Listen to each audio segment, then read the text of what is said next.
द्वापर युग में लगभग 5000 वर्ष पहले भगवान विष्णु के अवतार श्री कृष्ण वृंदावन में रहते थे। उन्होंने धरती पर बढ़ते पाप और बुराई को समाप्त करने के लिए जन्म लिया था।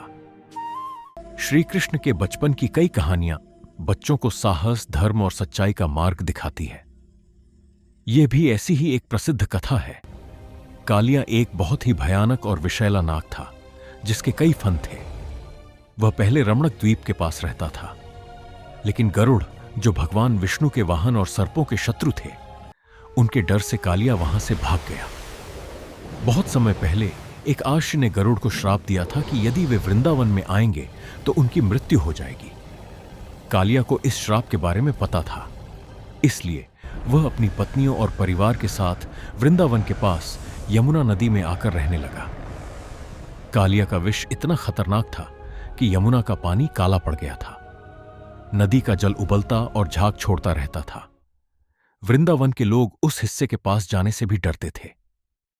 एक दिन श्री कृष्ण अपने मित्रों के साथ यमुना के किनारे गेंद खेल रहे थे। खेलते खेलते वे धीरे धीरे उसी स्थान के पास पहुंच गए जहां कालिया रहता था। तभी उनकी गेंद नदी में जा गिरी। गेंद लाने के लिए श्री कृष्ण तुरंत यमुना में कूद पड़े।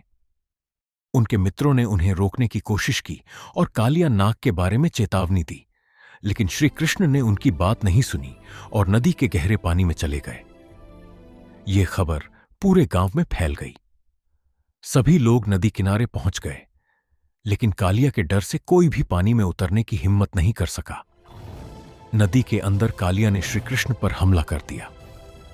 उसने अपने जहरीले दांतों से उन्हें काटने की कोशिश की, लेकिन श्री कृष्ण उसकी पहुंच से बाहर रहे। उसने पूरे जल में विष फैला दिया, पर श्री कृष्ण ने एक ही स्पर्श से उसका विष नष्ट कर दिया। फिर कालिया ने अपने विशाल शरीर से श्री कृष्ण को लपेट लिया और उन्हें दबाने की कोशिश की, लेकिन श्री कृष्ण ने अपना रूप इतना बड़ा कर लिया कि कालिया को उन्हें छोड़ना पड़ा। कुछ समय बाद कालिया थकने लगा। तब श्री कृष्ण ने उसकी पूंछ पकड़ ली और उसे खींचकर पानी की सतह पर ले आए। इसके बाद उन्होंने अपने चरणों में पूरे ब्रह्मांड का भार धारण किया और एक हाथ में बांसुरी बजाते हुए उसके फनों पर नृत्य करने लगे। श्री कृष्ण के दिव्य नृत्य से कालिया कमजोर पड़ गया। उसके मुंह से विष और रक्त निकलने लगा। वह मृत्यु के करीब पहुंच गया। अपने पति की यह दशा देखकर कालिया की पत्नियां श्री कृष्ण के पास आईं। उन्होंने हाथ जोड़कर अपने पति के प्राणों की रक्षा की प्रार्थना की। तब कालिया को अपनी गलती का एहसास हुआ।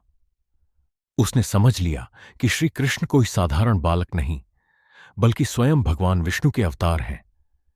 कालिया ने श्री कृष्ण से क्षमा मांगी और वचन दिया कि वह अब कभी किसी को कष्ट नहीं देगा। श्री कृष्ण ने उसे क्षमा कर दिया, लेकिन साथ ही चेतावनी भी दी कि वह अपने परिवार सहित वापस रमणक द्वीप चला जाए और कभी वृंदावन लौट कर न आए। इसके बाद कालिया अपने परिवार के साथ वहां से चला गया। यमुना का जल फिर से स्वच्छ और निर्मल हो गया और वृंदावन के लोग भयमुक्त होकर सुखपूर्वक रहने लगे।